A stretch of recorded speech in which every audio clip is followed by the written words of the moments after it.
Oh yeah, oh yeah, oh yeah, na na na na na na.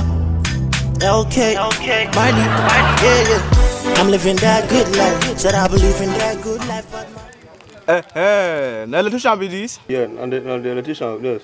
Okay. Yeah, I be get one work for you, yes.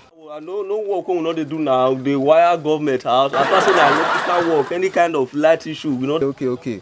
For inside my mortuary, if you get one cabinet with inside, you know they work well, no can they cool again.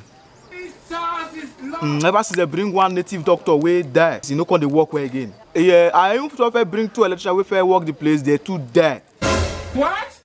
As I see your poster, I see your note, I somehow call you that you fit condo one. Come check am first, I beg. Yes, Hello? Hello? Hello? Hello? Thunder fire you. Now me want to go do work where people let you go to everybody to daughter.